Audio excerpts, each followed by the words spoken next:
What's going on, everyone, and welcome back to another episode of the Gamecite Chronicles, the console gaming podcast where we sit down each and every week to talk about our favorite hobby, video games. I'm your host, Bonfire, and this is episode number 48. Coming up on that 1 year mark, which is pretty exciting, and I haven't decided what I'm going to do yet, but we're definitely going to do something. We'll have some sort of special episode or something like that because that's a big milestone. And though the podcast hasn't blown up to where it's like the world's number one podcast or anything, I think it's doing well. I'm happy with it. And again, this is just a fun hobby for me. So I'd like to welcome you, all of you, the few of you that regularly listen. Thank you. I appreciate all your guys' love, kindness, and support. And I hope you're doing well out there. It's kind of been an interesting week in the gaming world. I feel like things are starting to pick up. And it's only like the second week of 2023. It's January. Like, in years past, January has just been kind of a blah month. It's usually a little bit of downtime, but lately it feels like that's a pretty big window for games. And we are on the cusp of some pretty big releases, as well as some interesting news items. And I'm excited for this episode because we're going to get into kind of a meaty topic, something I haven't really dove into and done before. And I think it's going to be pretty meaty and pretty good. So hold on to your butts. Now, for those of you that are new to the show, and I know there's some of you out there, welcome. Remember, the best way you can support the show is to leave us nice reviews. Leave us a review on the podcast service that you're listening on. That helps us get into the algorithms, and it's very much appreciated. This show desperately needs them. So if you could, I'd greatly appreciate that.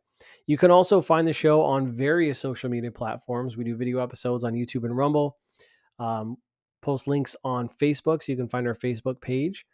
You can follow me on Twitter at Gamecite Podcast. I'm also on Locals, which is kind of the Patreon alternative, though I'm not really using it in that capacity. But I do want to build a community over there. And one of the things I'm doing is over on Locals, you can actually get the episodes 2 days early. So check that out if you're so inclined. If not, you can catch new episodes of the show each and every week on Mondays, 9 a.m. Pacific Standard Time. Now, for this week's show, what I want to do is I want to dive into Hogwarts Legacy.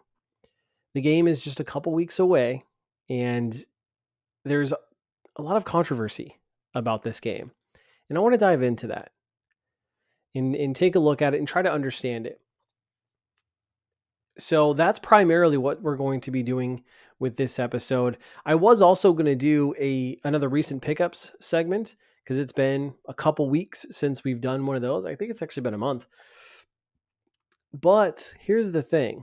The time of I'm recording, so I'm recording Thursday evening. This episode will go live the following Monday, of course, or early on Locals, Saturday.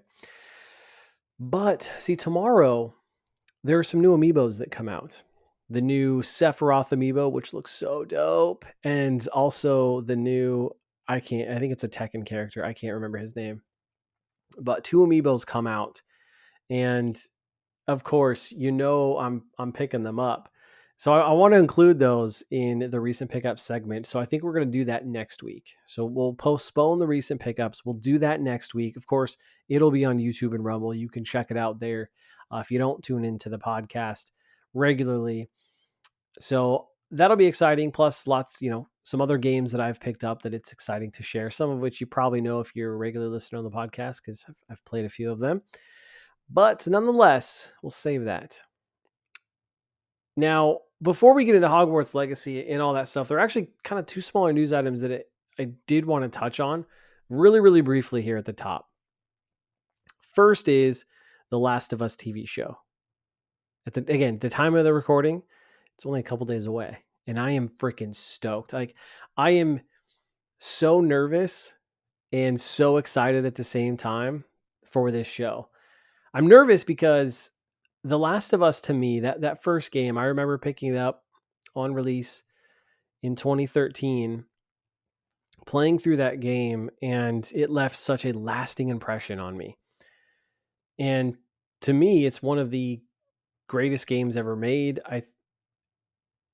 And it's one of my favorite games of all time. It's just such a crazy, emotional, and amazing story. I kind of wish they didn't do a part 2, but we'll save that topic for another time. But nonetheless, the TV show, from everything that we've seen, it looks good. But my fear is I don't want the show to be any, bad, because then it tends to leave this like tarnish on the franchise. Now I know a lot of people say, oh, TV shows shouldn't, whether it's good or bad, shouldn't matter. You still have the game, and there's truth in that, but it's still kind of, I think it takes away from the brand a little bit. And once these things start to come out, sometimes it's hard to separate the two. But nonetheless, I'm super excited. And the exciting thing about it is reviews are starting popping up. I think a lot of people have already seen, a lot of the media outlets and reviewers and stuff like that have seen at least the first episode, which I think is almost an hour and a half long. But they've seen it, and they say it's really good. It's getting like really, really good reviews. And I think it's in the mid to high 90s in Rotten Tomatoes. I'm actually going to I meant to pull that up real quick, but I completely forgot. Let's see if it's at the top here. The Last of Us. It's sitting at a 97% on Rotten Tomatoes. That's insanely good. if I know anything. So I cannot wait. And I think a couple things I think we're going to do with this. I thought about, every week we can talk about the episode, but I kind of don't want to get into spoilers and stuff like that. So what I might actually do is just do short separate videos to talk about each episode and kind of share my thoughts and review them. Maybe get into a little spoilery stuff on those episodes and just put that up on YouTube and Rumble for you to check out. And then I think once either once we get kind of mid season or once the season wraps up, I think I'm going to invite friend of the show, Cotton, aka Jordan, back on to see if he wants to discuss it and kind of do like a review spoiler cast type thing. Because I know he's a big Last of Us fan, a big Naughty Dog fan. Him and I share that. And so I think it would be fun to get him on the show and have a discussion on it. So that's kind of my plan for this show. I'm so excited. So let me know if you're excited down in the comments below. The other thing I wanted to touch on is Xbox, of course. They announced they're having what's called a developer direct on January 25th. So like roughly 2 weeks, week and a half from when this podcast goes live at 12 p.m. Pacific Standard Time. And they stated that it's going to be presented by the game creators themselves, showing games from Arcane, Mojang, Turn 10, and ZeniMax online. So I think that means, Redfall, Minecraft Legends, the new Forza game, and the Elder Scrolls Online seems to be what's going to be shown. Maybe a couple surprises. They did also come out and get ahead of it, which was smart, and said Starfield is still being worked on, and they plan on having a standalone showcase for that, and it's currently in the works for that.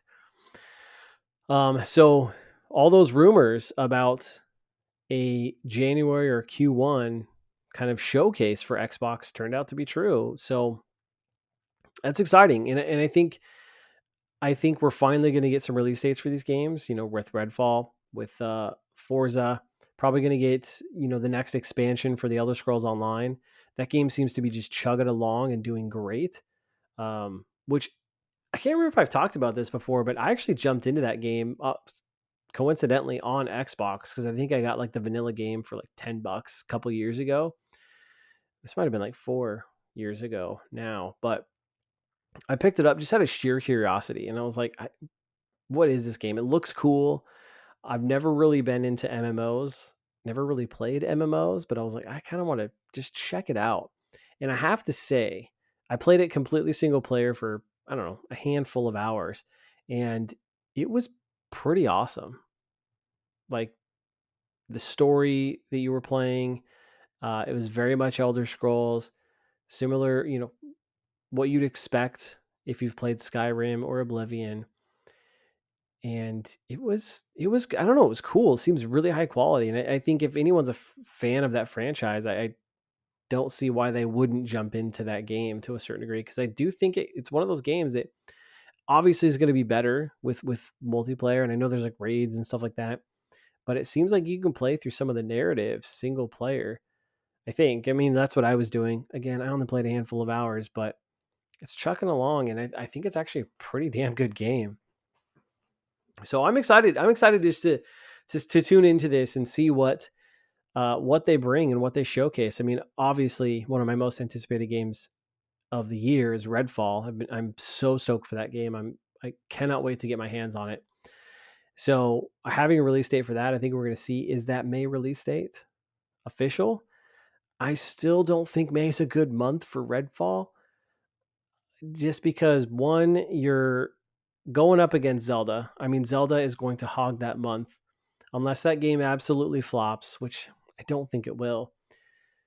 Then that's going to be the spotlight, and I think it would get a little buried behind that, though it would shine a little bit because it's, you know, one of the big titles from Xbox, and let's be honest, a lot of people are thirsty for that. But the other part of that is, you know, Starfield still said to be coming out this year, so that means that leaves June. And to put Redfall and Starfield back to back like that, I don't know. I feel like you're putting Redfall in just a really bad position. I think April would be a much more appropriate month, because then you're going up with titles like, you know, you're just after Resident Evil 4 remake. You're competing with like the likes of Dead Island 2, which I don't think is competition at all for that game. So that seems like a better window to me. So I would much prefer that to be the case. Plus, then it gives us time to play that game before Zelda, a little selfishly.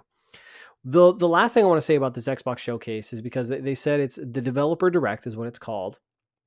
Interesting title, kind of generic. But they said it's going to be presented by the game creators. And if you've seen other Xbox showcases outside of their big kind of E3 type presentations, they tend to just kind of have content for the sake of content. And look, I know some people like to nerd out, hear from developers, and sometimes that's really, really cool to hear the developers talk about the game, showcase the game. And there is some value in that. But I think when it comes to these types of directs, I mean, if we're following the Nintendo Direct model, you got to be clean cut, dry, to the point, games, and then cut it. Like no fat on this thing whatsoever. And I have a feeling we're going to get some fat, and it's going to be possibly a little with some boring parts. We'll see. Prove me wrong. I hope so. But that's coming up. We'll definitely be covering that here on the podcast. Of course, there's a bunch of other news that have hit. Like I actually recently just saw Skull and Bones got delayed again from Ubisoft. I can't help but laugh because that game is just going to bomb so hard. And I feel bad for anyone who's working on that game. And then Ubisoft also canceled 3 other games. Like Ubisoft is not looking good. So there's been that circulating. There was also this thing that came out about the PS5, stating that if you have your PS5 sitting vertical, that could actually result in expose a production flaw that could kill your console. And it's since been clarified by that website that says that's not entirely true, because if your console hasn't been opened or worked on, taken apart, then you should be fine.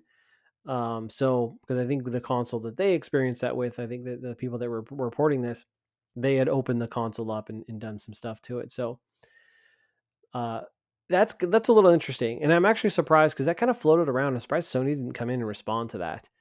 I think it's like a missed opportunity. Like I personally, I actually, because my console has been sitting vertical since launch, and I actually turned it horizontal just because I was like, I don't even want to chance it. And it seems like this is a false claim, but I really wish Sony would come out and just like say, hey, it's good. Like this is false. This is not true, but missed opportunity there. So again, lots of other news to talk about, but I really wanted to take this episode to focus on Hogwarts Legacy after touching on, of course, The Last of Us.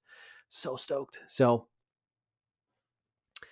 there's all of that. Now, before we get into Hogwarts Legacy, you know, we got to talk about the games that we are playing. And before we do so, I'm going to take a sip of my beverage here.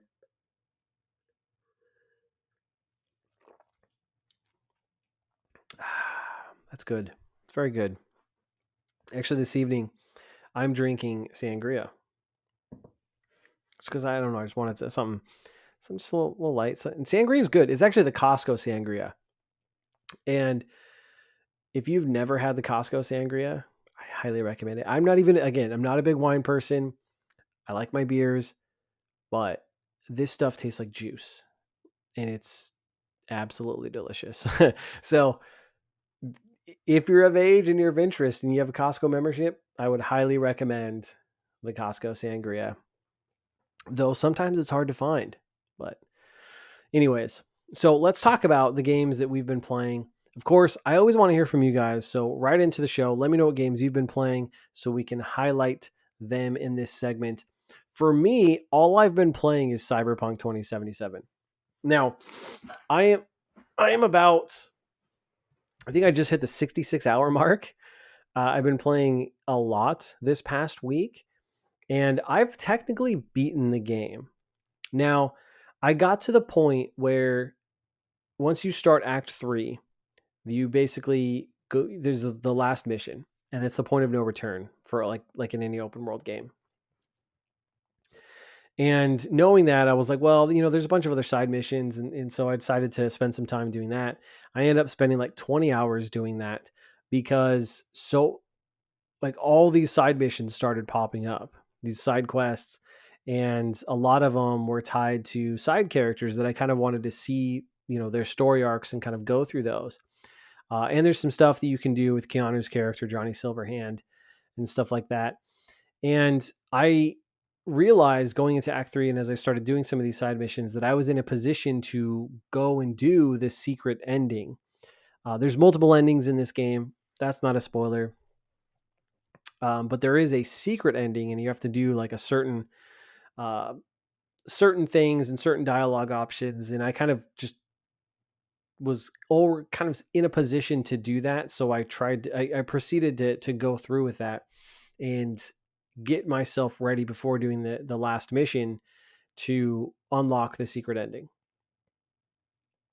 And I did so, and I'm not going to spoil it, but when you do the secret ending, there's basically a sequence that you have to go through, and you can die in this sequence. And it's very hard, this last kind of sequence. And I didn't realize that if you die, that's it. Game over. Roll credits.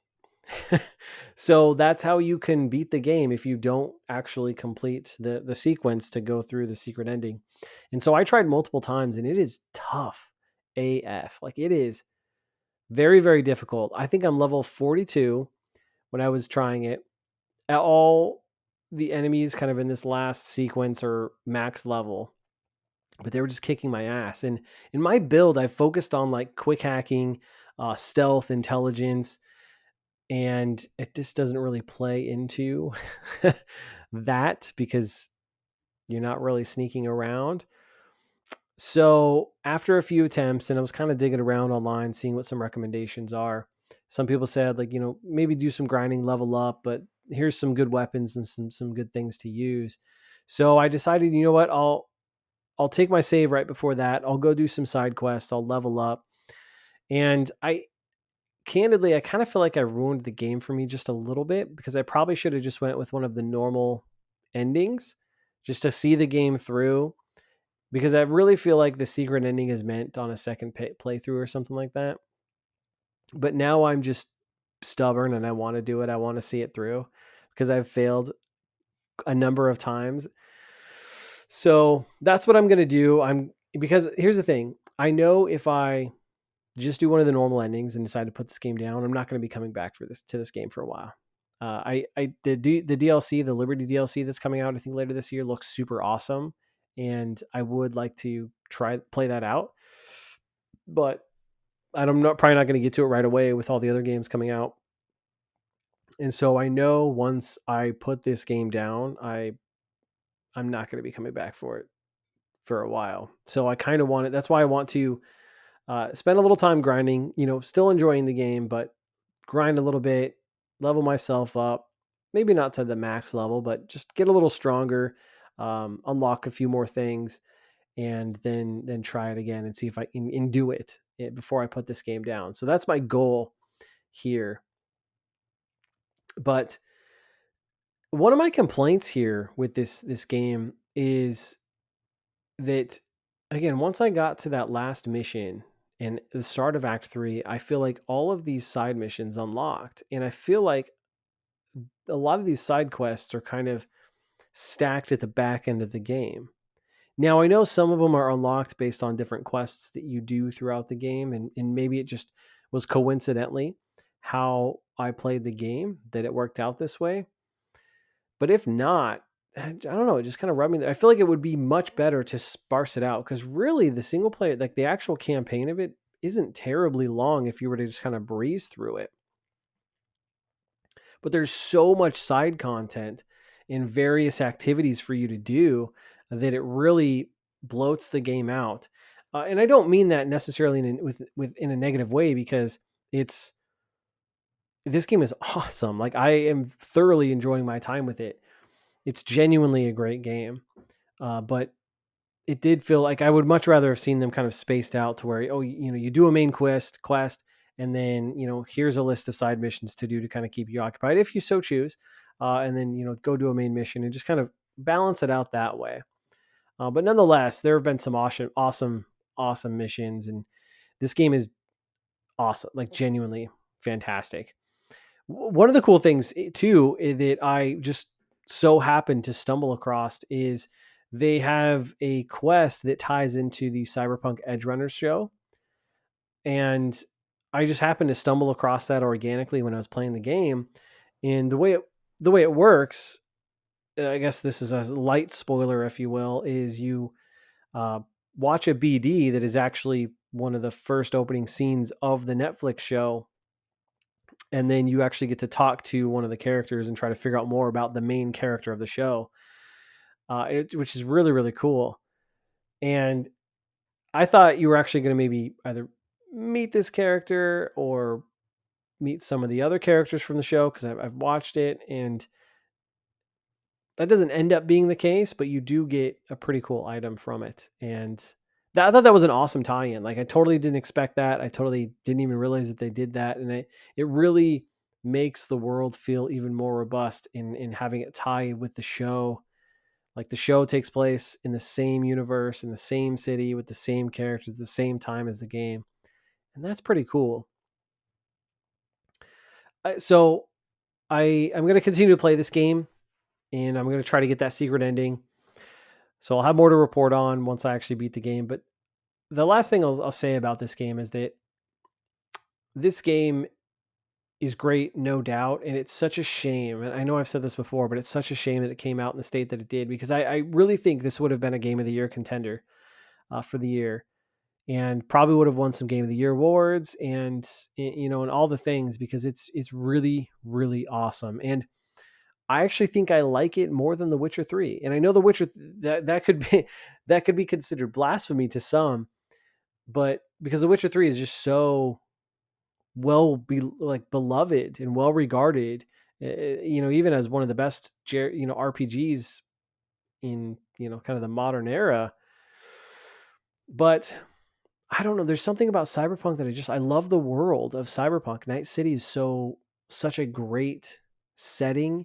It's so alive. The characters are awesome. I love the combat. I really like the way you can customize your character and kind of, in a very traditional RPG fashion, kind of make the character you want. Again, like I have this like high intelligence, quick hacking, stealthy character that also kind of focuses on melee and guns when shit goes down. And it's just so fun. I think the gameplay is really, really fun. And that's not to say I didn't enjoy my time with The Witcher, or do I think The Witcher is a good game. It is, but this game just speaks to me more. So there it is. The other part, I really feel like Death Stranding is the next game for me, and I kind of want to just get to it. But like I said, I got to finish up Cyberpunk. So that's what I have been playing.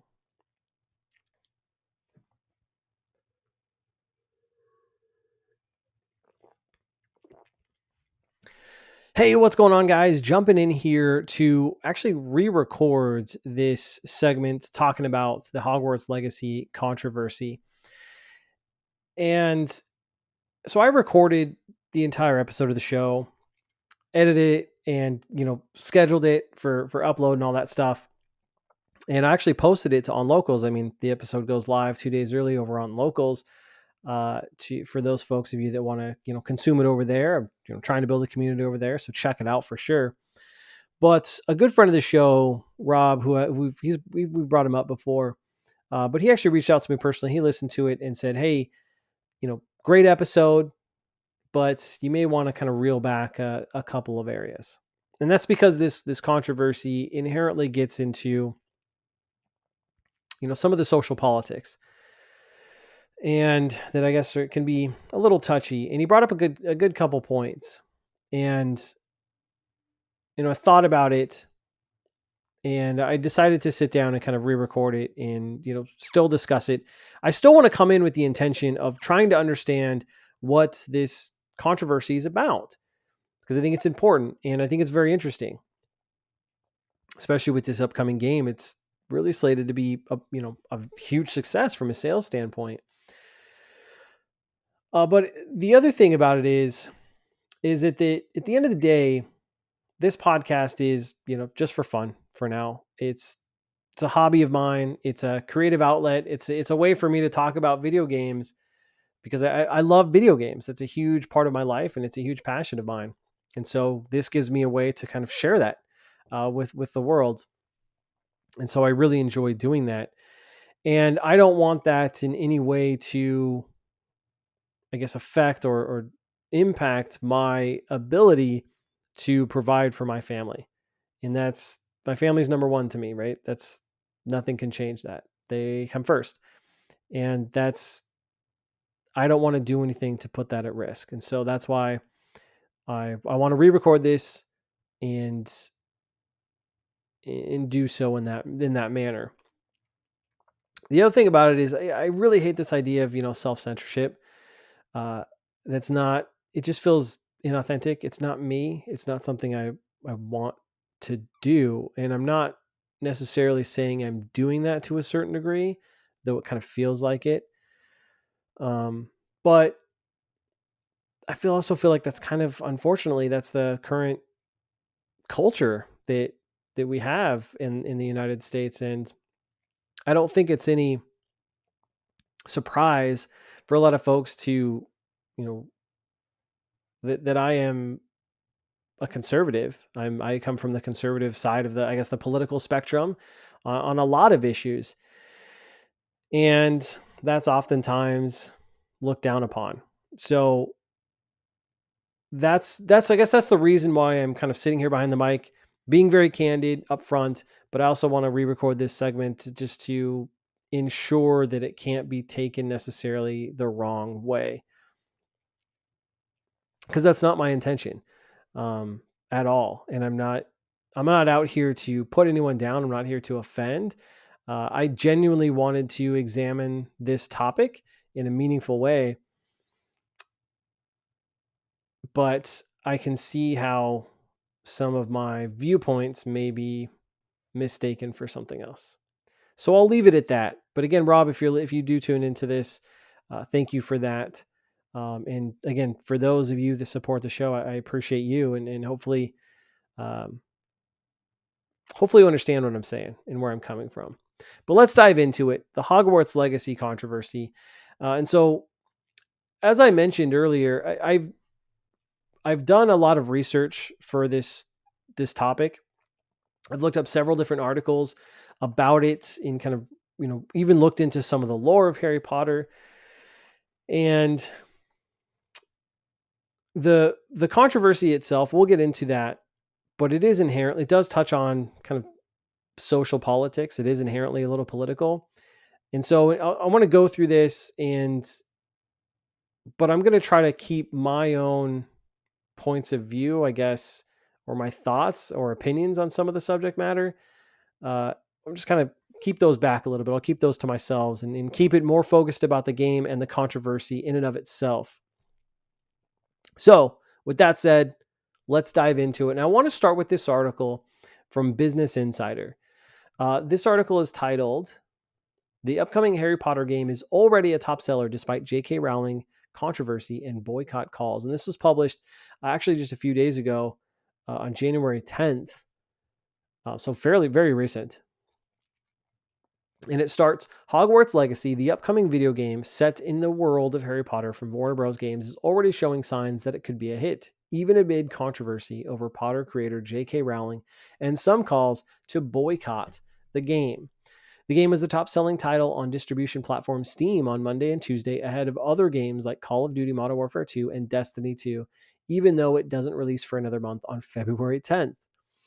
It was also the best-selling title on PlayStation Store's Coming Soon category as of Tuesday, ahead of other soon-to-be-released games like Star Wars Jedi Survivor and Dead Space. I'll pause right there. That's crazy that this game is already selling massively on some of these platforms like Steam and PlayStation. And we'll come back to that in a second, but I find that incredibly fascinating. Again, even amidst all this kind of controversy and some of the news articles that have come out and some of the drama around J.K. Rowling and then inherently this game, fascinating stuff. Definitely. The article continues. Hogwarts Legacy is an open world role playing game set in the Harry Potter universe during the 1800s, and the player will play as a student of Hogwarts during that time. It will first be available on PlayStation 5, Xbox Series X and S, and PC next month, and come to older generation consoles and Nintendo Switch this summer. Early sales data suggests the game could be a blockbuster even after Rowling has sparked backlash in recent years over anti-trans comments. The Rowling backlash stretches back to 2020 when Rowling tweeted, quote, "If sex isn't real, the lived reality of women globally is erased. I know and love trans people, but erasing the concept of sex removes the ability of many to meaningfully discuss their lives. It isn't hate to speak the truth," end quote. And that's where I'll stop right there, because that tweet, I couldn't find it in a lot of some of the other articles that I was reading because unfortunately they don't show this context, but this tweet seems to be kind of at the root of it all. And candidly speaking, reading that, again, maybe I'm missing some context here from the article, but I don't see anything controversial about that. I guess I don't understand what's controversial about that, or how this tweet is, hateful or very negative, or any of those claims against this. And I mean that sincerely. In an empathetic way, I would love to try to understand what is it about this tweet that is so triggering to many out there. I don't see it, and so I feel like maybe maybe I'm missing something, or maybe there's something something between the lines that I'm not understanding.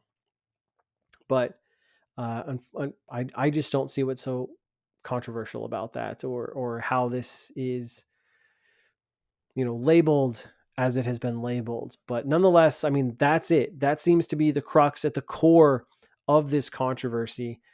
And I know there are other instances where she's replied to other folks, or she's kind of tit for tat on Twitter, as you do. I mean, that's what you do on social media, and sometimes you joke around about certain things, although a lot of times that stuff can be taken out of context. But again, shout out to Business Insider, because they're the ones that actually, this goes back to this. This is how it started. And I think that's important to note. So there's that. That's kind of the Twitter and kind of the start of this, like, I guess, transphobic, uh, rhetoric coming from J.K. Rowling that everyone seems to be pointing to. Again, I don't see it, but if you happen to know why, or see it, or can explain to me, I would love to hear from you. And I sincerely mean that. Then the article later goes on to talk about WB Games and how they are trying to position themselves. And I think this is another factor to bring into the equation. I think it's important. So let's see. Warner Bros. Did release a statement following her initial comments in 2020 without naming her, saying in part, "We recognize..." Actually, oops, I skipped the part. It's a couple pieces over. My apologies. So Warner Bros. Games says on the game's FAQ page that Rowling had no direct involvement in the game and that it was not a new story from her. They said, quote, "J.K. Rowling is not directly involved in the creation of the game. However, her extraordinary body of writing is the foundation of all projects in the Wizarding world," Warner Bros. End quote. Warner Bros. Games said at the time. Gosh, I can't talk today. Great time to re-record a piece of your podcast, huh? Then they added, we have collaborated closely with your team on all aspects of the game to ensure it remains in line with the magical experiences fans can expect. We'll stop right there. So I think this makes sense that WB is going to, the publisher is going to try to distance themselves from the controversy, just try to keep it away, to not, negatively impact sales, because that's going to hurt them and their bottom line, right? And then the studio, it's going to hurt them and then their bottom line, and then all the developers and all the people that work at these companies. So distance yourself and all that stuff. And I also think it makes sense in that, like, do we really think that J.K. Rowling is like at the studio in active development? Come on, no. She's like a multimillionaire. She's got Harry Potter money. I think she's doing okay. And then one of the other things kind of along this line is that there's a lot of, with these boycotts, people are saying, don't buy the game because it supports J.K. Rowling. And, on one hand, I can see that. I understand the idea of trying to vote with your wallet to a certain extent. But on the other hand, I also think like WB is paying licensing fees to J.K. Rowling in the Wizarding World to be able to use it and make a game from it. And so she's already gotten money from this project. Now, does she get royalties and all that stuff based on sales? Who knows? I don't know. So when you say you're not going to buy the game, I just think about like, who does that hurt more? J.K. Rowling, who one doesn't even need the money, or the devs and everyone that works at WB and the development studio actively making the game and trying to bring us this passion project of theirs they've been working on the last 5+ years. Just some food for thought there. So that seems to be the Twitter portion of it. This kind of, touching on the transgender subject in a big piece of this controversy is stemmed from that tweet that people are taking umbrage with, leading to this kind of boycott. But there's actually a different part of the controversy that I did not realize.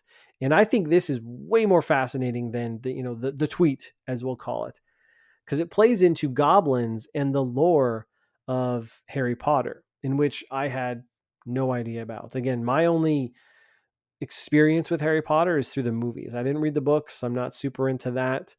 Never have been, which is one of the reasons why I'm excited for this game, because it gives me a different medium in which to experience and get exposed to the world of Harry Potter in a way that is more relevant to me. So we'll move over to this article from Game Rant, and it is titled Harry Potter or Hogwarts Legacy Boycott Efforts Explained. This was published actually last year, end of summer, on August 28th. And so we'll skip the kind of opening portions of this article because it talks about the tweet, talks about, the transphobic comments she had on social media. And then even some of the, Harry Potter actors kind of going up against her in some of that stuff. So we'll skip over that. Because again, back to the tweet, that's the core of it, right? I, again, don't fully understand it, but that is what it is. And that's what people are taking offense to. Now, the other side of that, though, is this goblins. And so the article says here, in spite of Harry Potter's stories centering themes of liberation and affirmation, Rowling's views created rippling effects for seeming to advocate against the rights of certain individuals. Hogwarts Legacy's Goblin Rebellion storyline has led to developers and Warner Bros. Being similarly criticized. One of the main antagonists of the game is a powerful goblin who can wield and use magic without a wand, Ranrock. Goblins are not allowed to use wands in the Harry Potter universe, and they are closely watched over and subdued by the Ministry of Magic. Because of this, making Hogwarts Legacy about quelling a goblin rebellion sparked a debate about whether the game should be supported for its racist-coded narrative combining with Rowling's views. People who are aware of the Rowling situation and the Goblin Pot are advocating for players not to support the game in any capacity, even to support street-level developers who already received paychecks for their work. And I'll stop right there. I didn't know that. Again, this is the piece that I find absolutely fascinating. I didn't know goblins couldn't use wands in the Harry Potter world. That's crazy. And that they are this this kind of race of people that are kind of looked upon by the wizards, and that there's been these rebellions historically to where they've been, fighting for, I guess, equality and justice and all this stuff. I think that's fascinating. Really, really fascinating. However, I will say that I feel like we're kind of making an assumption about the game's plot, right? Because we're saying that this Goblin Rebellion, while historically has been tied to, wanting equality, equal rights, etc., we're squashing that as the player. And so we're kind of fighting against these people that are fighting against for their rights. I feel like that's a little bit of a stretch, but let's go over to this site from upcomer.com.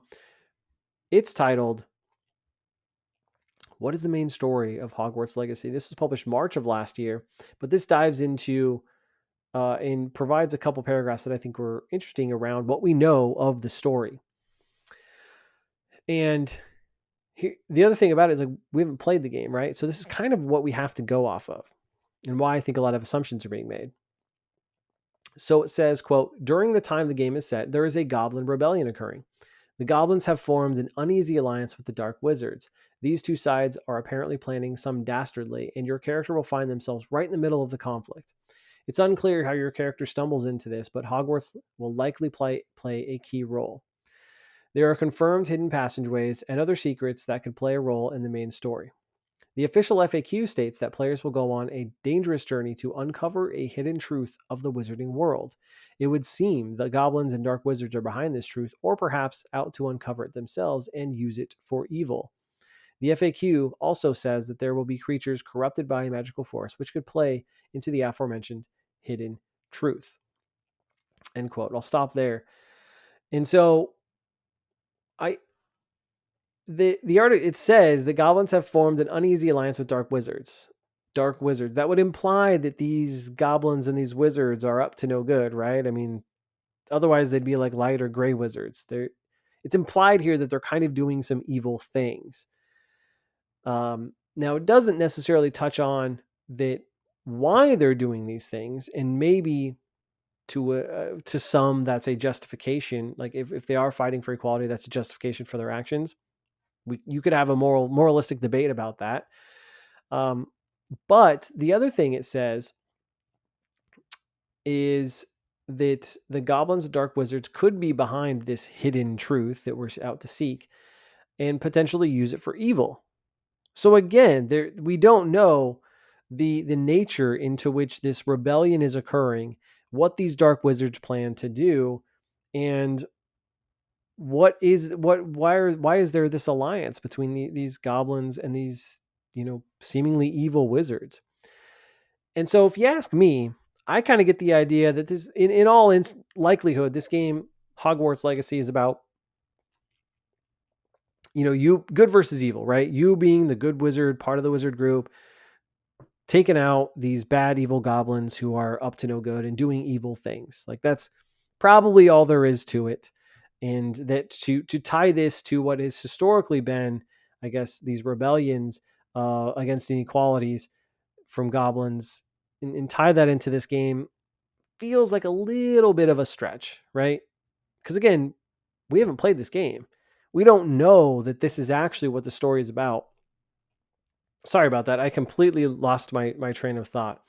But back to the goblins and this lore in Harry Potter. One of the things I thought was really, really interesting is I learned a couple things over on the Harry Potter fandom website. And it talks a little bit about the history of these goblins in the Harry Potter, the Wizarding World universe. And it says, Ragnak the First was the king of the goblins during the lifetime of Godric Gryffindor. As the king of the goblins was also their finest silversmith, he was commissioned by Gryffindor to forge a sword of pure goblin's silver with rubies set in the hilt. By the time Ragnak had finished the sword, he liked it so much that he sought to steal it back from Gryffindor. He sent a group of his subjects to retrieve the sword, but they were all fought off by Gryffindor. A legend persisted in the goblin community that Gryffindor had stolen the sword. And I'll stop right there. That is what I find that totally interesting. Because here you have a situation where, during this period, it seemed like maybe the goblins and the wizards were on good terms because the wizards commissioned this goblin guy to make a sword for them. And he made it, but he ended up liking it so much that he sought out to steal it back, which is wrong, right? I think we could all agree that stealing something is wrong. And but since then, on the goblin side, the legend was that actually Gryffindor stole the sword that Ragnarok made, therefore leading them generations later to have this misconception about what happened and probably building up a hatred or dislike, if you will, against the wizards because, hey, generations ago or years ago, you guys tried to steal this sword that we made, in kind of this almost victim mentality. But that wasn't actually the case, right? In reality, he tried to steal the sword back. So they weren't really the good guys they were perceived or told out to be. That is fascinating to me. The other thing that it talks about when it talks about goblins is the article says, quote, goblins are extremely clever and over the years had dealt with wizard kind effectively. They were still subservient in the minds of most wizards, but they had established themselves as a vital part of the wizarding society. The goblins ran Gringotts, the wizarding bank. Therefore, they controlled the wizarding economy at large. Goblins were extremely clever and more than able to stand up to wizards. The fact that the wizard population treated them poorly was evidence of the severe injustice built into the wizard culture. That again is fascinating. So again, it supports how they were kind of mistreated to a certain degree. Again, could be in part due to that history that we just talked about between the Gryffindor sword. But the other thing is they're not all just complete victims, right? They have power and they've managed to coexist with the wizards in a pretty effective manner. They talk about them running the bank and having control over the wizarding economy. That's huge. They have power and they've learned to work with the wizards over the years in a kind of some civil manner, even though maybe they aren't treated as fairly as they probably should be. So I feel like all of this kind of makes this situation very, very gray. It's not as clean cut, black and white as I think the argument around this game is making it out to be when we historically see this lore of the goblins. I do think there is some uh, compelling nature to the argument that, like, hey, maybe this game is about this rebellion of goblins who are truly just fighting to be treated fairly, and maybe they just so happen to partner up with the wrong people, and maybe that's the case, right? But again, I still feel like that's a little bit of a stretch. But let's play that out, right? Just for a second. Let's say that these goblins are fighting for injustice against, fighting for equality or whatever, and that you are indeed trying to crush the rebellion as the wizard, on the player. Let's say that's the case. Is that not still an interesting video game? I think so. Like, think about this for a second. Let's think about this. That let's say you're playing the game, playing from the perspective of, wizards, the wizarding world, going to Hogwarts, all that stuff, and you are kind of brought into this fight against this goblin rebellion. So your viewpoint is that, like, oh, we're fighting for the good. We're fighting against this bad group of people who are doing horrible things. So let's say you maintain that perspective throughout the game as you're kind of going about your business and fighting these goblins off. But in reality, later in the game, the twist comes, and you're the bad guy, and that they're just fighting to be treated fairly. Is that not interesting? And then maybe the game presents you with some sort of moralistic choice at the end to maybe, side with the goblins, or to try to convince the wizards that we need to treat them fairly or something like that. Maybe some of that stuff's in the game to where you could have some moral choices once you come to that realization that, hey, the script has been flipped on you. You are the bad guy. I think that's really, really interesting and could make for a very compelling video game. It kind of reminds me of in Call of Duty Modern Warfare 2, that mission No Russian, where you basically play as the terrorists, to where you kind of just go into this airport and obviously start taking out civilians, and you can either choose to shoot, not to shoot, whatever, but you're put into those shoes, and it's very emotional. It kind of invokes some your moral compass. It invokes emotion in the player, and it's very powerful. And you of course you have the option to skip it and all that stuff, which makes sense.